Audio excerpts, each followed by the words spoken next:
എത്ര അധികം അരുതുകൾ കേട്ടുകൊണ്ടാണ് ഈ കാലഘട്ടത്തിലെ കുട്ടികൾ വളരുന്നത്. പോകരുത്, ചെയ്യരുത്, മിണ്ടരുത്, പറയരുത്.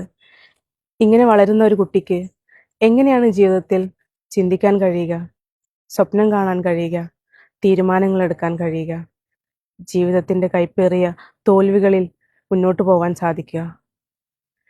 ഹെലികോപ്റ്റർ പാരന്റിങ്ങിന്റെ ഈ കാലഘട്ടത്തിൽ നമുക്ക് കാണാൻ കഴിയുന്ന ഒരു കാഴ്ചയാണ് ചിത്രപ്പണികൾ നടത്തിയ കോഴിമുട്ടകളുമായി സദസ്സിലിരിക്കുന്ന രക്ഷിതാക്കളെ. അവർ ഒരിക്കലും തൻ്റെ കുട്ടികൾക്ക് തോൽവിയുടെ കയ്പുനീർ അനുഭവിക്കാൻ അവസരം നൽകുന്നില്ല. നിങ്ങൾ നിങ്ങളുടെ കുട്ടികൾക്ക് നിങ്ങളുടെ സ്വപ്നങ്ങൾ കൊടുത്തോളൂ, ചിന്തകളരുത് എന്ന് ദി പ്രൊഫറ്റ് എന്ന പുസ്തകത്തിൽ ഖലീൽ ജിബ്രാൻ ആവർത്തിച്ച് പറയുന്നു. ജീവിതത്തിന്റെ രസം കയ്പും മധുരവും നിറഞ്ഞതാണ്. ആ രസങ്ങൾ അത്രയും അറിഞ്ഞുകൊണ്ട് തന്നെ നമ്മുടെ കുട്ടികളും വളരട്ടെ. നന്ദി, സ്നേഹം.